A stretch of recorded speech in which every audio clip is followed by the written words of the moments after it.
just about to start as our next speaker. MaryLynn was so nice to accept our invitation. She's a very interesting person. She co-authored 2 popular books on change, The Fearless Change and More Fearless Change. She wrote those 2 with Linda Rising, and she collaborated with Linda very often on her jobs, etc. So I think if you want to ask MaryLynn anything about change, she'll never say no. So, MaryLynn. Hi, everyone. You know how speakers always start. They say, let me share my screen. So I won't disappoint you in that. I will share the screen with you.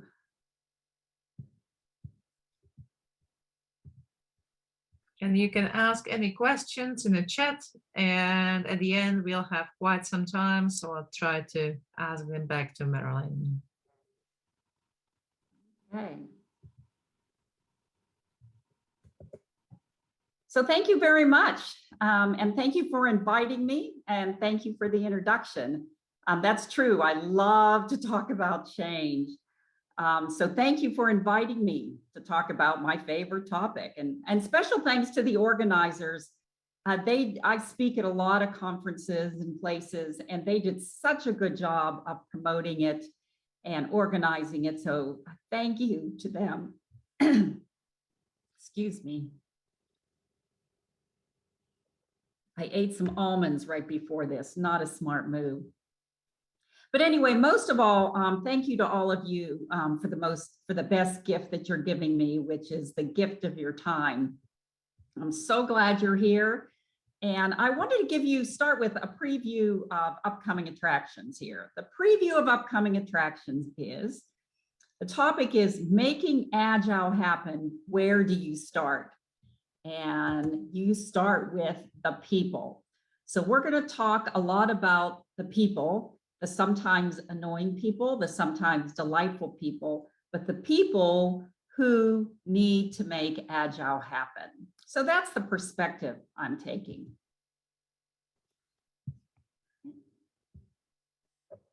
Sorry, I'm having a little problem with my screen here.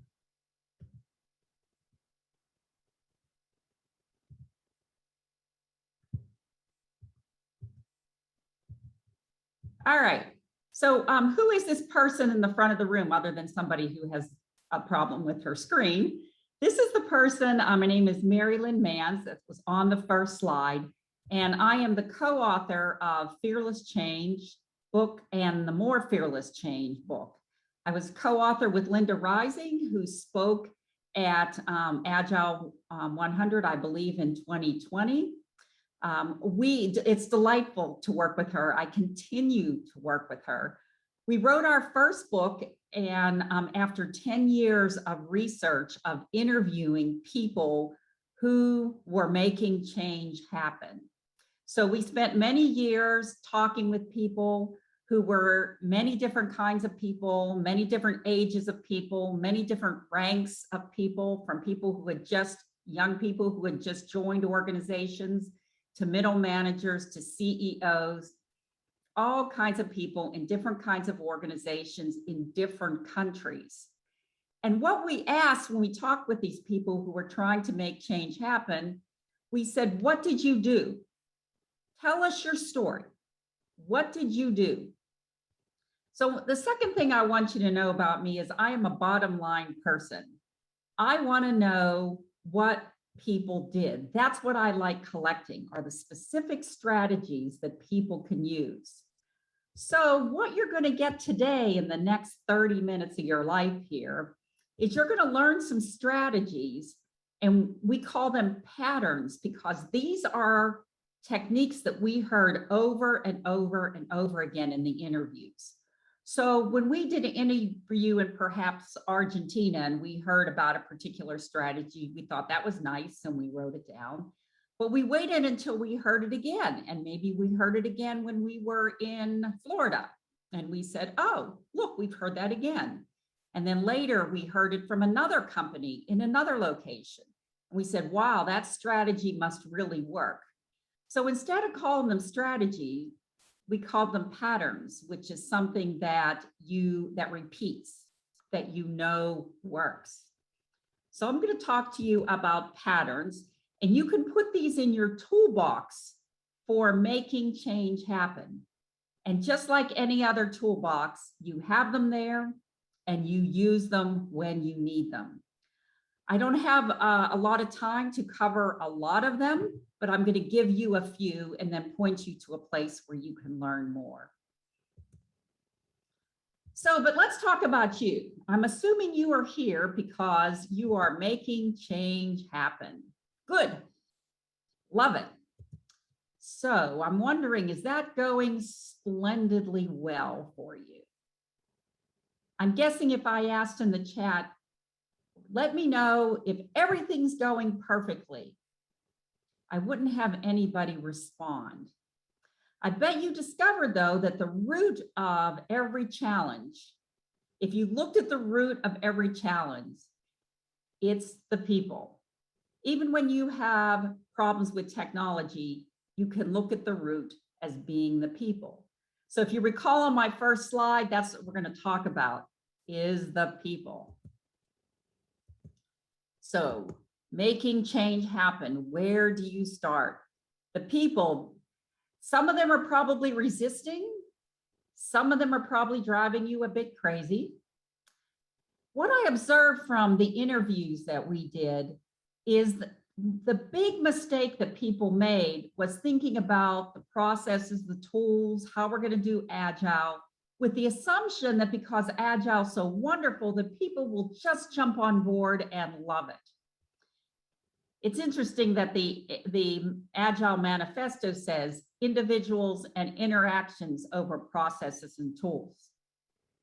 But those individuals are so difficult. So at times, not always. So what can we do? So let's take a minute to think about that. What we usually start with when we're trying to convince people that Agile is wonderful is we give them the facts. And we often start with what you want to do. This is the part of Agile that we're working on now. Or we want to bring Agile and you're just starting out into the organization. And the outcome you expect. So those are the kind of things that we talk about, and that's a good first start. The trouble is that's where a lot of us stop. But before we go any further, I'd like you to please take a minute and do that. So I'd like you to think about the facts that you give people when you want them to change to Agile. So I'll just give you a minute or two. We don't have a lot of time, but I kind of want to put your headspace into this. What are the things that I'm telling people? The change that we want to make and the outcome that we expect. You could take a minute to jot that down on paper. In fact, I'll cover my face for a minute here so you can.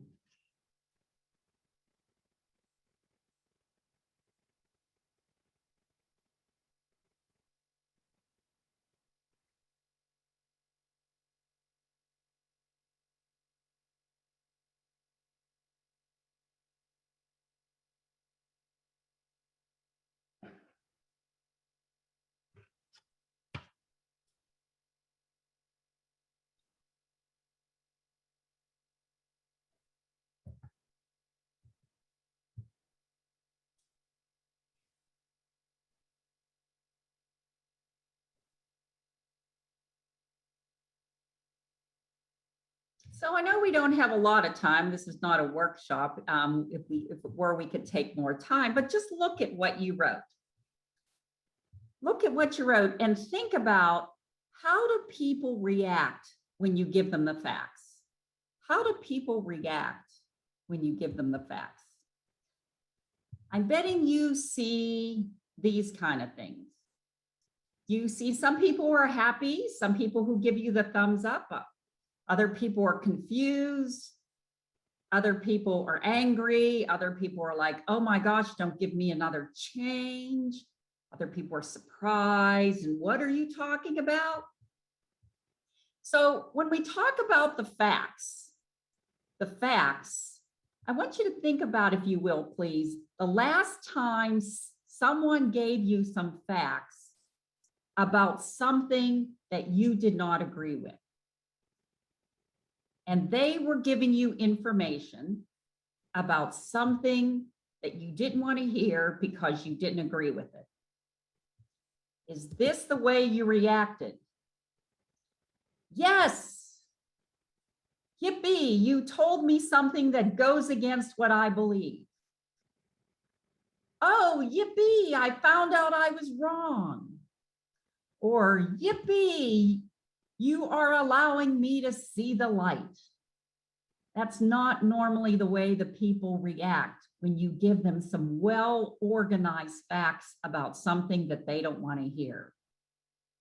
Normally, the way people react is something like this. So you have this going on, this one-way communication, and you are the person on the left because you don't want to hear it. So this person is giving you information and you don't want to hear it.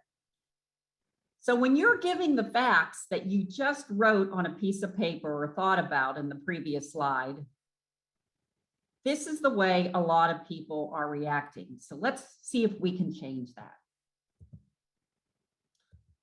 Now they're reacting this way because they're pushing back.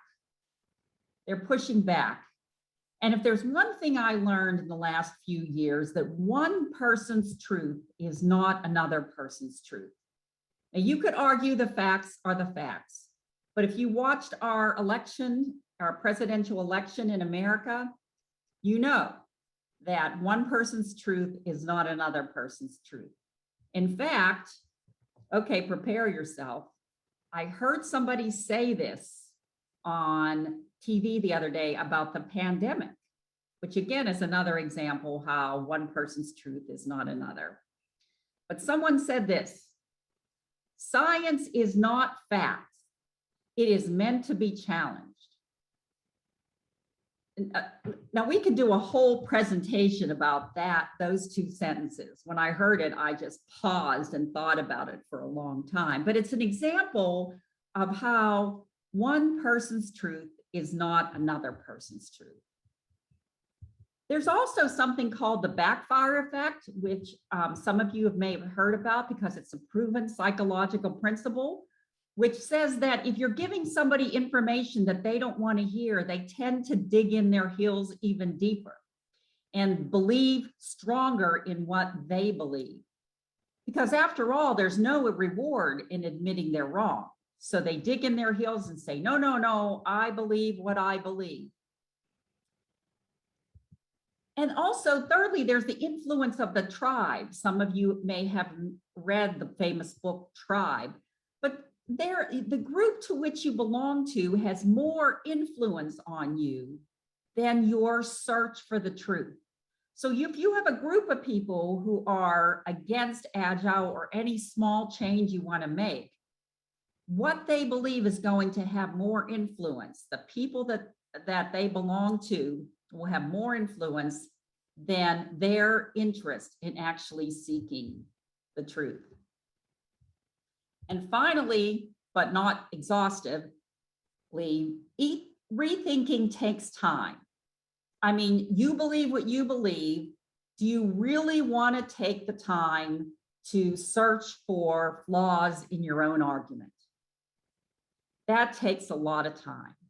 So this is just some of the reasons. It's not an exhaustive list, but this is some of the reasons why when you give facts, people give you pushback.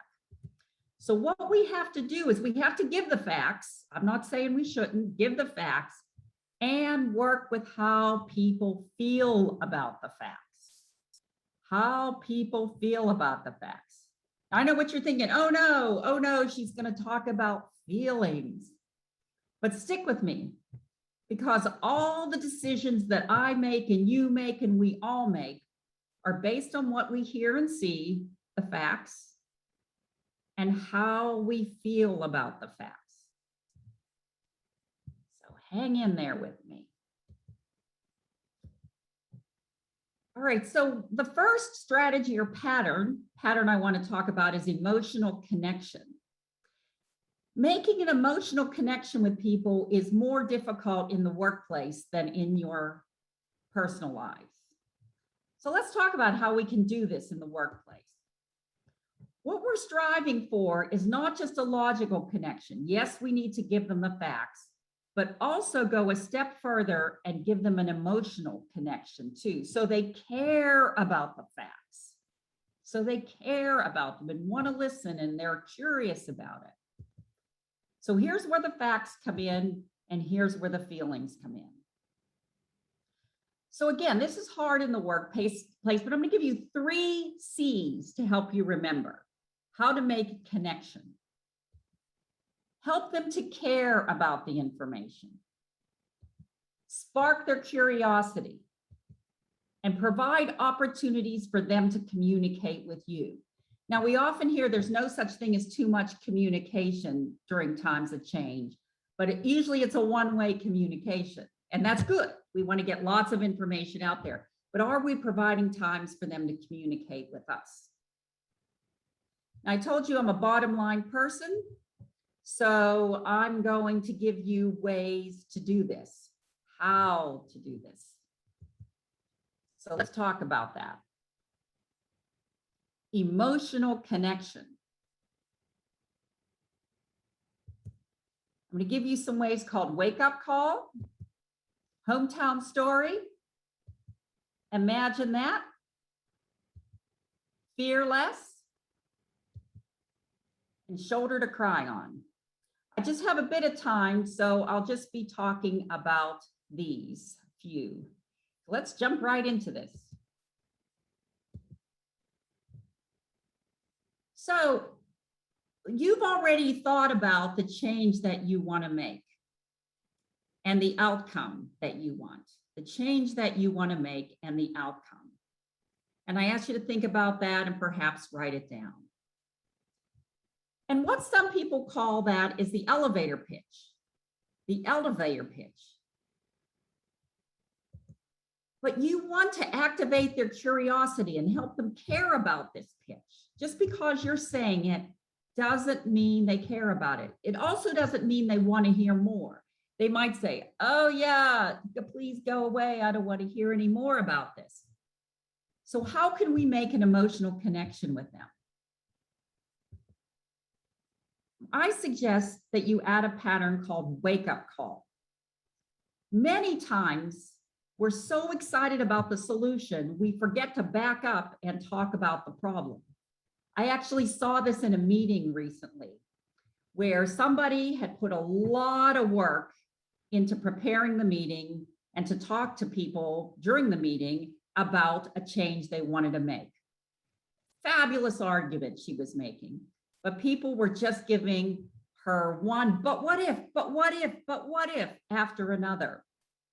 And it was another person, I'll never forget her name, Deborah, who stood up and said, look, what Kathy is talking about is offering a solution to a problem we have. And here's the problem we have.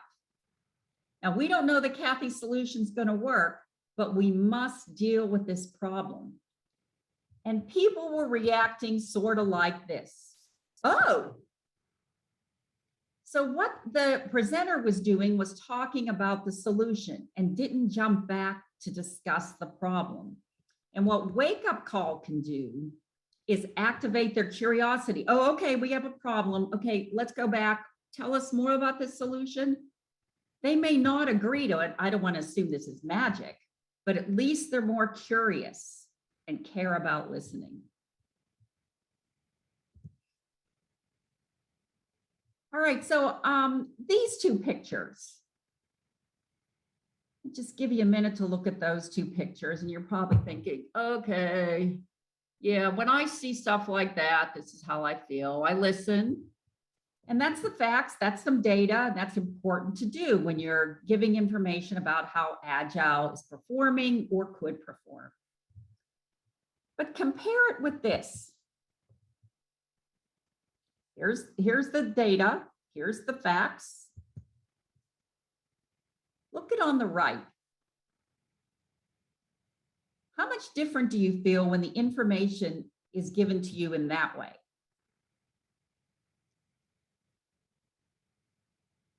So I'm going to propose that the second pattern you add is a hometown story. I once had a personally saw this when I was given a presentation at a company on patterns and the use of patterns. And I had a dynamite presentation with wonderful slides. And by the way, I looked really good that day and I was so prepared and people were politely listening to me. And then this guy, Dave, stood up and said, oh yeah, I've used patterns. And I said, Dave, tell us your story. And he came up to the front and he leaned up against the desk and he told us his story. And I watched people's body language and eyes change. I was like, huh.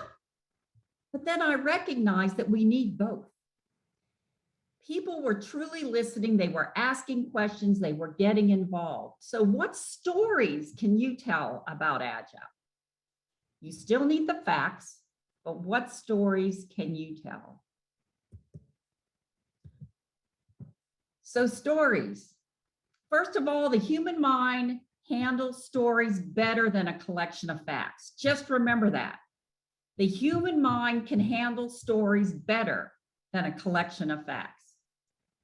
It provides meaning, memory, and motivation for the facts. It helps people connect the dots in the information. It helps them enjoy listening. So that brings up the curiosity. That's one of the C words. Remember, care, curiosity, communicate. It helps them remember it. And it helps them repeat it. So you can imagine later when you have a lot of information, people don't necessarily remember it, but a story, they can go back and repeat it, perhaps at the dinner table that night. Or they can add to it. Yes, I want to tell you about my story.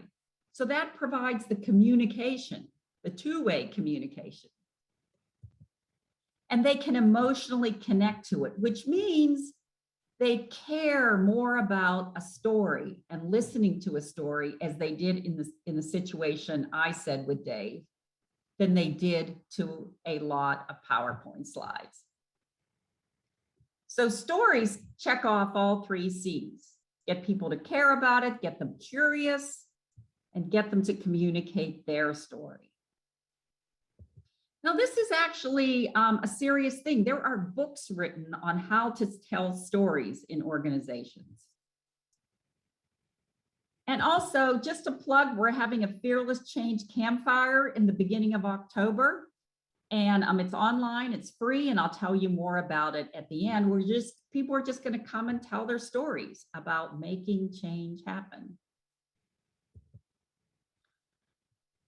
So, telling a story and asking for feedback and people adding to the story is good, but what about allowing people to create their own stories?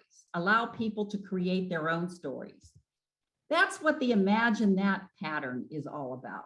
And this is an illustration from one of our books where the gentleman is standing and saying to people, what does our organization look like now?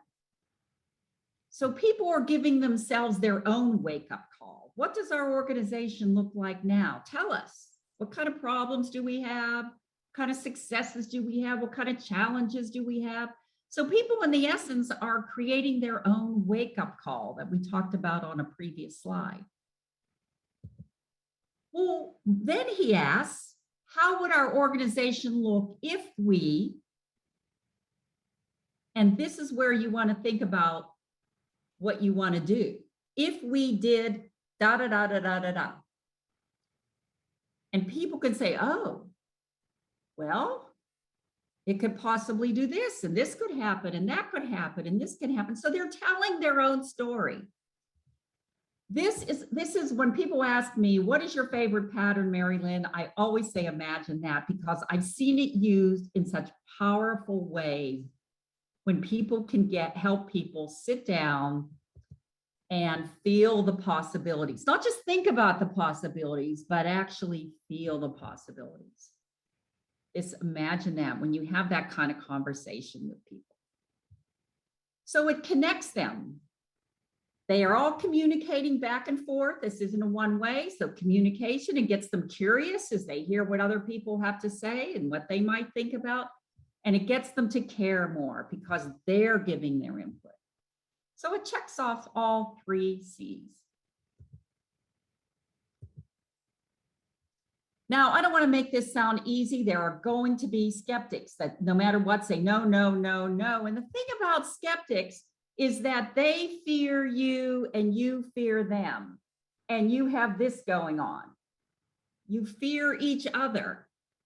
So I'd like to propose that rather than ignoring them, or even worse, spending lots of time trying to convince them, which is what we tend to do, is just to sit and talk with them, to do a technique called peel the onion with them. Ask a question. So what problems do you see? And then ask another question based on that answer, and another question based on the next answer they give. And keep asking the questions based on the answers they give you. That's called peel the onion. And what you're going to do is find out that they have a piece of the puzzle that's missing. You're so excited about this Agile stuff that you're looking at it through what we call rose-colored glasses. The world is fine. Agile's going to make everything wonderful. And they're thinking of things that could go wrong. So they're going to give you a piece of the puzzle you don't have. We even have a technique called champion skeptic. If you find somebody that's a skeptic who complains, not just to complain, but complains because they want to make things better, you can make them a champion skeptic and invite them to your team meetings. In fact, go to them before you have to give a report. This is one of my favorite stories about a champion skeptic. Somebody said, oh yeah, we go to them before we have to give a progress report and we ask them what's missing in the progress report before we go and give that report. They've told us what's missing. One person said, yes, they made me the champion skeptic and I found that it's no longer fun to complain. So this again checks off the communicate and care and probably curious, because skeptics are going to wonder, why are you asking me for my opinion? So it checks off all 3 C's. And finally, the last one I want to give you is shoulder to cry on. When we're excited about a change, we tend to talk about what people will gain. Well, so, Kathy, why don't you like this? This is the great things that are going to happen. Fred, why don't you like this? These are the great things that are going to happen. Amy, these are the great things. But people are thinking about what they're going to lose. So rather than asking them only, what do you think about? What about if we also took it to the next step and said, how do you feel about? Ask them what they think about and how do you feel about. That opens the line of communication. And they're going to probably get to the point of explaining what they feel they're going to lose in this process. So perhaps you can't do anything about what they're going to lose, but you can at least acknowledge it. They're going to lose their current reality and their identity and their lack of control too. So you can at least acknowledge it. That shows that you care, right? And it also checks off the communicate because they're communicating with you. So just to summarize, yes, you need to give people facts. I got it. I understand. That's the way they'll react. But perhaps there'll be people that'll say, but I don't agree. So that's when you need to work with how they feel about the facts. The 3 C's. Help them become curious. Give them opportunities to communicate with you so that they eventually care about the facts. And here's some of the ways I showed you. There are many more, but here's some of the ways I showed you. So This is not easy, but I like to end with this quote by my famous poet, Maya Angelou. I've learned that people will forget what you said, people will forget what you did, but people will never forget how you made them feel. So I hope I helped you feel better today about the possibilities of creating an emotional connection with people. If you want to know more about Fearless Change and the upcoming Campfire, it's online, it's free. There's our website, there's our email and Twitter. And I encourage you to look at these patterns and take a baby step. That's another pattern we have, and each baby step, take a time for reflection. So if you have any questions, I love, like I said, talking about change. So fire away. Thank you very much. And I have a question, the first one so far, until somebody started asking as well, right? So what was the most difficult change you need to overcome yourself? I'm sorry, what did you say? What was the most difficult change you need to overcome yourself as a person? Oh, as a person. Yeah, so I recently left my job, just like our previous speaker was saying. I left my job and I decided to go full-time with Fearless Change. And that was an extreme leap of faith. And what I found was interesting during this is people have been telling us for many, many, many years that the patterns that we have also work for personal change. And I believe it because I've used them many times. But guess what? It's true because I use the patterns for this huge personal change that I recently made, and gave myself a wake-up call, took a baby step, made a concrete action plan, took time for reflection, did a lot of imagining. And so, yeah, that's a very recent thing. So thanks for asking. Nice. I'm really glad you're using your own thing that seems to be really consistent with the values and everything. So if you look into like organizational, work with organizations, right, their cultures, etc., they very often are struggling embracing change. What they are missing the most? What are they missing the most? I truly believe from the countless interviews that we did, that they tend to think about the change they're going to make first, which is good, but they just involve themselves and consume themselves with that change we're going to make, and then think that that the people are going to get on board because it is such a marvelous thing. So they think about the people second. And in fact, they think about the people too late rather than all along the process, and involving the people with constant communication. So I think that's the biggest mistake people make. Mm-hmm. And how you help them to see that? What is a trick like we can use, when organization is pushing some change without communicating, without taking care of people? So what shall we do when we are in different roles in organizations, right? Well, I don't blame them. People are complicated entities, and a person doesn't react the same way every day. You think, okay, they got it. And then the next day, something else happens. So working with the people was a lot harder than working with the technology or the processes. I get that. So that's why you have to take it one baby step at a time. So that picture of the tools in the toolbox, so you get your collection of tools, your collection of patterns, and you're looking at the problem that you face today with the people. This is what's facing me right now. So often when I'm talking to people who are C-level people, CEOs or CIOs, they have this strategic plan, which is great. They have a strategic plan. And then often as they get down the road, the strategic plan will blow up at least in one place because they haven't thought about the people.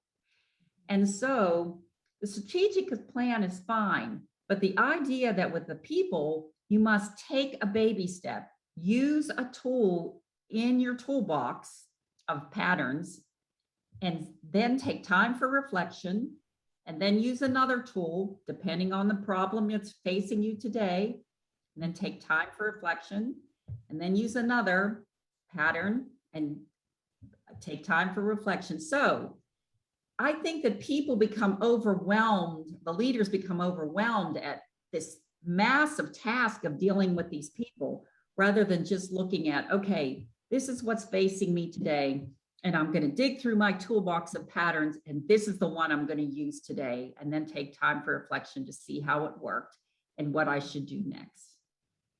So they're like trying different things and can't really focus, right? I can imagine that, yeah. Well, it's the idea they think of the big problem and they become overwhelmed with it, rather than looking at it, dividing it up into smaller problems, and then pulling out the pattern that will help with that. So what's facing you today? So when they asked me about like what I would like to change and introduce that change, right? I thought something about building trust, raising a transparency, etc., right? But then when I thought about it, it's very abstract for many people. And so what would you recommend for those of us who want to change the culture of the organization and having those vision of people collaborating and things like that, right? Like where would you, which patterns would you start? How would you communicate such a change? And yeah, so change happens one person at a time. So when you're talking about changing a culture, or you're talking about these big things that you just mentioned, you have to remember change happens one person at a time. So when we started doing fearless change presentations, many times the organizations would ask us to build some kind of flow chart that said, this is what you do first, and this is what you do second, and this is what you do third, of all the patterns that we have. And we gave a lot of pushback, to steal a word that I had in the presentation. We said, we can't do that because it depends on what particular problems are facing you, the micro problems that are facing you that create the bigger problems. Mm-hmm. So tell me about the problem that you have today. If you had to describe what the situation is today, right now, in this time zone 0, mm-hmm. I could give you the pattern to address that. So, and what you use next then depends on the problem that you're facing next. So looking at change as this big thing, like I want to change the culture and create a culture of trust, you know, that's just so large. You've got to divide everything up into the micro problems that are creating that. For example, one of the things that may be creating that is that people don't trust the person who's leading a particular initiative. And you're recognizing that. And you go, well, wow, people aren't trusting that person who's leading the initiative. Now, of course, you always have the option of replacing that person, or you can use the patterns that are helpful for creating that trust. And there's things like holding a town hall meeting, and or having brown bags at lunchtime where you just ask everybody to bring their lunch and talk back and forth, or personal touch where you talk to people not about how this change Agile is going to help the organization, but you can talk about how it's going to help each person, Jenny, Klaus, Pavel, you know, how they can help that particular person. So that's an example of starting with one particular micro problem that you have on this big quest for cultural change. Thank you. Thorsten is asking if you can provide a short example for one common pattern. A short example for one common pattern. Mm-hmm. Okay, so let me think about one that I didn't use today. I like the pattern also. There's so many. Well, let's go back. I'm going to go back to that wake-up call pattern, because I once saw a team of people when we were doing the interviews who were, it was a customer service team. Now, these patterns, of course, work for any change. And the leader did not feel that the customer service team was working as well as they could. The problem was, so the big change was he wanted to change and get them to work better and be more productive. That's huge. I mean, that's huge. So what he started with was the wake-up call pattern. But he didn't come in and say, look, here's the problem we have, because they would have said, no, we're fine. Instead, he got them all together and used a little bit of imagine that and said, okay, so here's where we are. Let's talk about where we are. And they all talked and they were just very happy with how things were going. And he said, well, what if we wanted to get better? What would that look like? Just hypothetically, what if we wanted to get better? And suddenly they realized through the discussion that they could get better. And so then, to make a long story short, this just didn't happen overnight, but they started creating their own goals and things to strive for. So again, he wasn't telling them anything. He was allowing them to create their own wake-up call through imagine that. And throughout that process, they had a lot of brown bags, which is another pattern where they sat at lunchtime or over food, just in a very relaxed atmosphere, and talked about possibilities. And they also occasionally held big town hall meetings where they all talked together. And so this was a collection of patterns that they used all along in the process of trying to get the customer service team to improve. So that's an example. I know that for one, but these patterns never work by themselves. They always work together. Just like the tools in a toolbox, if you want to build a house, you don't just use a hammer. A hammer is useful for one thing, one problem. But you also need a drill, you also need a paintbrush, you need all these other tools. So they all work together. So it's really hard to talk about one pattern without talking about others and how they work together. Well, that's good. We like stories, we like examples, so that's all great. I have another question from Jenny here. She said one of the biggest changes facing a lot of us now is a hybrid working. So we are working with individuals and teams to define what that might look like. So are there any patterns you'd like to suggest to support that work? Yeah, so remember that when I talked about emotional connection, I said emotional connection is harder in the workplace than it is, of course, in your personal life when you have problems and you want to make an emotional connection with somebody. Well, step that up a bit. It's even harder when we're all online and we're not seeing each other. And so also the problem is people are tired of being online. I know I started thinking after a while that my eyes were just not as good because I was online so much. But a lot of these techniques can still work online. But let me be clear, not as well as they work in person. But that doesn't mean that we shouldn't use them. For example, the brown bag that I talked about, I bet all of you have tried this, where you've had perhaps a happy hour on Fridays or something like that, where everybody brought their favorite snack or beverage, and there wasn't any set agenda, and you talked about the problems and some of the solutions.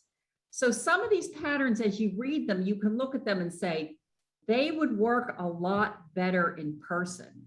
But that doesn't mean you shouldn't try them online, because eventually we're going to all get back together in person. So I encourage you to think about how some of these things might still be implemented online, but not give up. Just recognize they don't work as well online, because we're talking about creating a connection with people, and connections don't work as well online, but that doesn't mean we shouldn't at least do as best we can. So what do you think is a future which is like upcoming regarding this working online or virtual hybrid or going slowly back to face? So where do you think majority of the organization lands? What are your thoughts about this? Yeah, I only know what I'm seeing. I know that my daughter, who works in Washington, D.C., says that they recently made her position 100% online. And of course, she has mixed feelings about that, because I'm hearing among the younger generation, which is her in her 30s, in her late 30s, she's thinking more about how does this affect my career when I'm not in the office making connections with people. And whereas people that are older, okay, I'll say myself, working online is not as scary. I've built my career throughout this. So I think there is going to be more pushback from younger people. I think there's going to be less pushback from people that are more my age.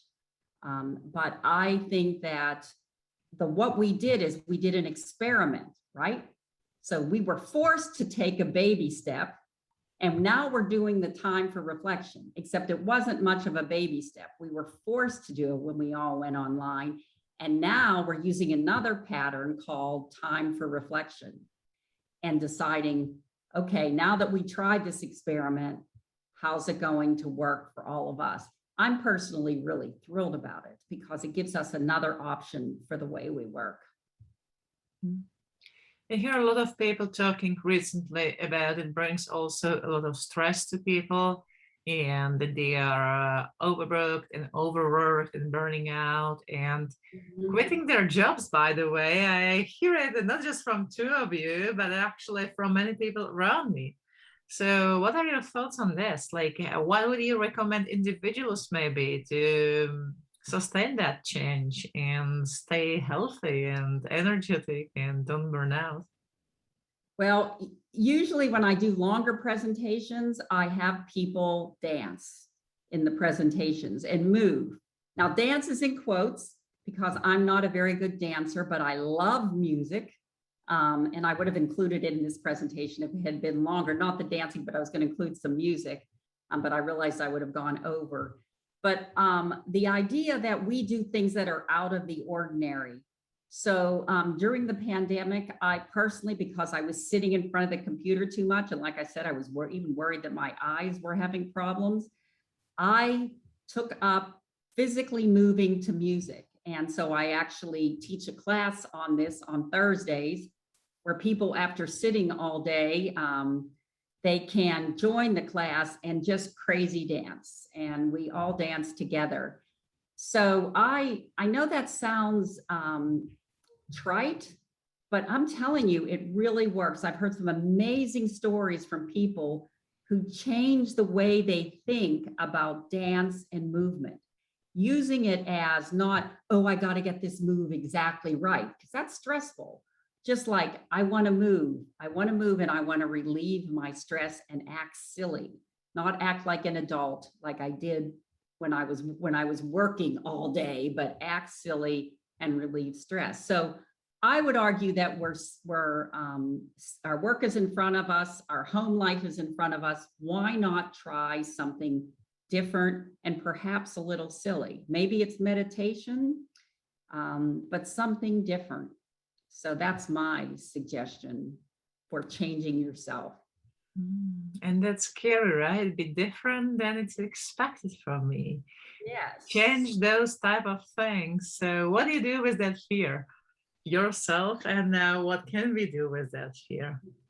Yeah, and people think I'm crazy, right?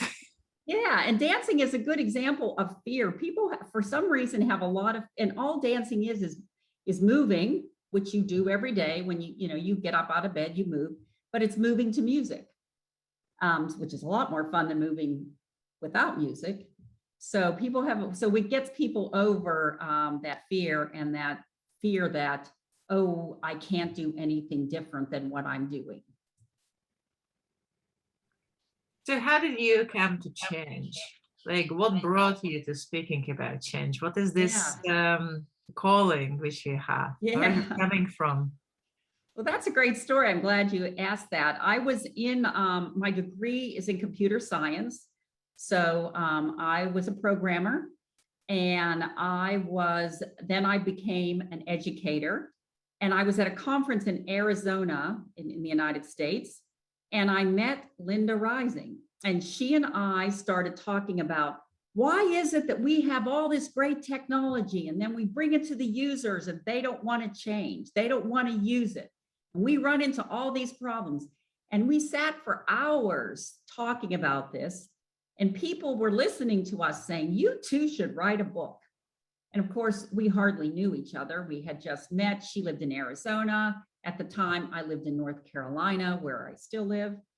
And, but to make a long story short, we talked more about it and said, look, but the way we want to write the book is not about a bunch of theory or a bunch of high strategic level things. There are plenty of great books on that. We want to write by going out and talking to people. So once we started doing that, just traveling and going to different organizations of different sizes and different countries and different kinds of people, it became lots of fun and pulling out the patterns that they used. And so that was somewhere in the late 1990s, and we haven't stopped. So we have 2 books, but you can also see we're continuing things on the website too that I gave you. Nice, nice. So our time is slowly getting down to my last question. What is the one thing people should remember from today? Okay, the one thing people should remember from today is, in addition to that great elevator pitch or those great PowerPoint slides, those are the kind of things we learn in school, and we're probably very good at it. All of you are probably very good at giving the facts to people and organizing them well. But you may want to think about jumping out of your comfort zone and thinking about, how can I help people to care about the facts? Care about the facts. So you can give the facts all you want, but you've got to try to find a way to get them to care about the facts. And so I gave you some techniques today. There are many others. And so that's my number one takeaway.